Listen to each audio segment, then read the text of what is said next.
ആ ശരി, നോക്കാം. ഞാനിപ്പോ ബിസിയാണ്. രാവിലെ ഞാൻ അങ്ങോട്ട് വിളിക്കാം. എന്താ കൺഫ്യൂഷനൊക്കെ തീർത്തില്ലേ? ഇപ്പൊ വേറൊരു കുഴപ്പം. അവക്കിനിയും പഠിക്കണം. തൽക്കാലം കല്യാണത്തെ പറ്റി ആലോചിക്കുന്നില്ല എന്നാണിപ്പോ. എന്നാര് പറഞ്ഞു? കുറിപ്പോ? കൃഷ്ണമ്മാൻ പറഞ്ഞപ്പോ അത്ര വിശ്വസിച്ചില്ല. പക്ഷെ ദേവി അത് തന്നെ പറഞ്ഞു. കല്യാണത്തിൽ തന്നെ താല്പര്യമില്ലാത്തൊരു മട്ട്. നിന്നെ പ്രത്യക്ഷമാക്കാൻ തപസ്സരിക്കുന്നു എന്നൊക്കെ ഏട്ടത്തെ കത്തിലെഴുതിയിട്ട്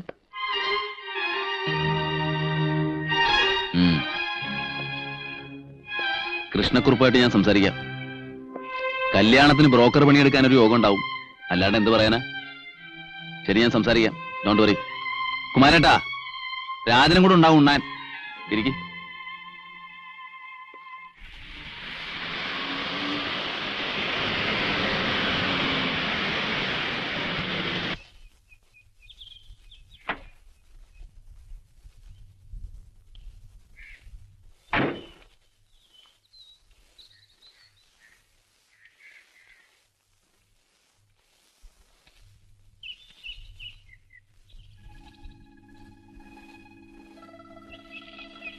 ഞാൻ ഒന്ന് ഡോക്ടറെ അടുത്ത് പോകാൻ നിൽക്കുമായിരുന്നു. ഇടയ്ക്കിടയ്ക്ക് ഈ വാരിക്കെന്നൊരു വേദന. ഞാനധികം സമയമെടുക്കില്ല. ഇരിക്ക. ഞാൻ എന്തോ പറഞ്ഞു, അവരെന്തോ മനസ്സിലാക്കി. ആകെ ഒരു കൺഫ്യൂഷനായി അല്ലേ? അതൊക്കെ വേണ്ട, ഞാൻ ആ ഭാഗത്തേക്ക് കടക്കുന്നില്ല. രാജനിപ്പോ ഒരു വെറും ശമ്പളക്കാരനല്ല. ഒന്നിലൊരു വർക്കിംഗ് പാർട്ട്ണർ, വേറൊരു കമ്പനിയിൽ ശരിക്കും പാർട്ട്ണർ തന്നെ. ബോണസ്, ലാഭത്തിലെ വിഹിതം, അങ്ങനെ എല്ലാം കൂടെ നോക്കുമ്പോ കൊല്ലത്തില് ഒരു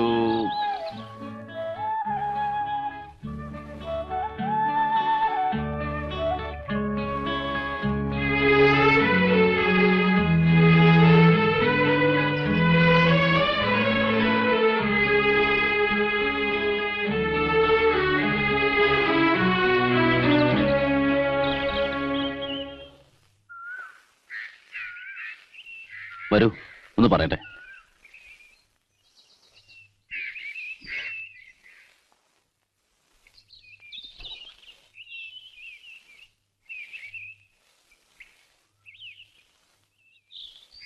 അന്വേഷിച്ചപ്പോ പുറത്തു പോയെന്ന് പറഞ്ഞു.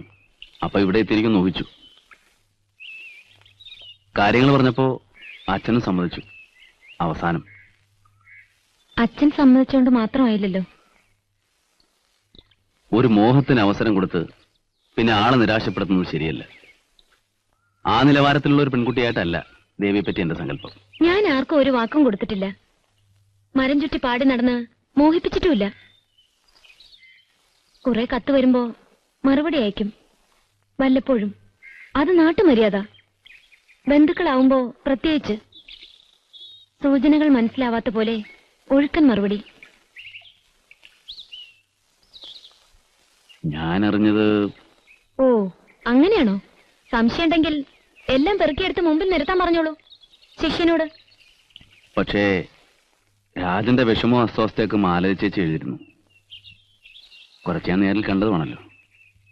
മോഹിക്കാൻ അവസരം കൊടുത്ത് എന്തോപ്പ പറഞ്ഞല്ലോ, അത് വേറെ ചിലർക്കും ബാധകമാണ്. എന്റെ വീട്ടിലേക്ക് ആദ്യം വന്ന ആലോചന വേറെയായിരുന്നു. നോക്കൂ, അത് ഞാൻ അവന്റെ മനസ്സറിയുന്നതിന് മുമ്പ് ഒരു ഭ്രാന്തൻ ചിന്ത വന്നപ്പോ my mistake. It was my mistake. വെറും ഒരു ഭ്രാന്തൻ ചിന്ത മാത്രം?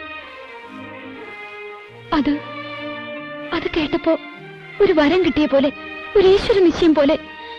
കുറച്ചെങ്കിലും സമയം മോഹമായി മനസ്സിൽ കൊണ്ടു നടന്ന ആൾക്കും വിഷമം തോന്നില്ലേ? അതൊരു സത്യമാണ്.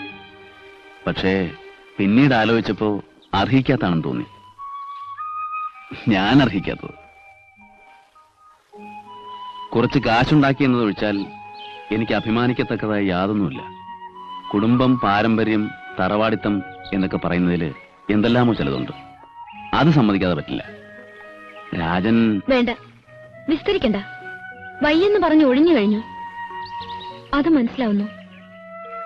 വേറെ ആര്, എന്ത് എന്നൊക്കെ നിശ്ചയിക്കുന്ന കാര്യം മറ്റുള്ളവർക്ക് വിട്ടുകൊടുക്കാനുള്ള സന്മനസ്സെങ്കിലും വേണം. ഈ രാജൻ എനിക്കൊരു അനുജനെ പോലെ. അച്ഛനോട് പറഞ്ഞതൊന്നും ആവർത്തിക്കണ്ട, കേട്ടതാണ്. നിൽക്കൂ, ഞാൻ മുഴുവൻ പറയട്ടെ. ഇവന്റെ എല്ലാ കാര്യങ്ങളും ഒരാൾ എന്നെ ഏൽപ്പിക്കുന്നു. ഞാൻ ഇവനെ കാണുന്നതിന് മുമ്പ് അത് ഏൽപ്പിച്ച ആളോട് എനിക്ക് തീരാത്ത കടപ്പാടുണ്ടെന്നൊക്കെ പറഞ്ഞാൽ മനസ്സിലുള്ളതിന്റെ ഒരു അംശം പോലും ആവില്ല. ജീവിതത്തിൽ ഞാൻ ആകെ കടപ്പെട്ടിട്ടുള്ളത് ഒരേ ഒരാളോടാണ്, ശിവേട്ടൻ. കുട്ടിക്കാലത്തെങ്കിലും കണ്ടു കാണും ഇല്ലേ? കുപ്പത്തൊട്ട് കൈയടക്കുന്ന ചാവാളിപ്പട്ടികളോട് അസൂയയും പകയും തോന്നുന്ന അവസ്ഥ.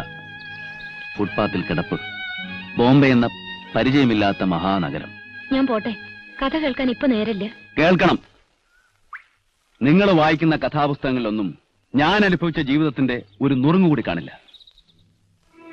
ഭ്രാന്തത്തിയമ്മ ഒന്ന് ചത്തു കിട്ടാൻ പ്രാർത്ഥിച്ചവനാണ് ഞാൻ, നാട് വിടാൻ വേണ്ടി. ക്ലാസ്സിൽ അടുത്തിരിക്കുന്ന കുട്ടികൾ എല്ലാവരും എന്നെ വെറുത്തിരുന്നു. അവരുടെ കുറ്റം കൊണ്ടല്ല, ഉണങ്ങാത്ത ഈറൻ കുപ്പായത്തിന്റെ ദുർഗന്ധം. ജോലി തേടി കള്ളവണ്ടികൾ മാറിക്കേറി ഒടുവിൽ എത്തിപ്പെട്ടത് ബോംബെയിൽ.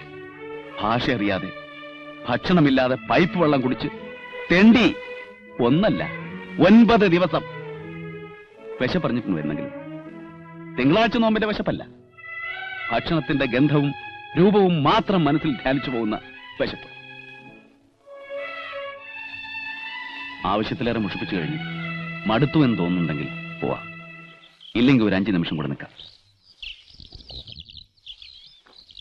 തലചുറ്റി വീണു.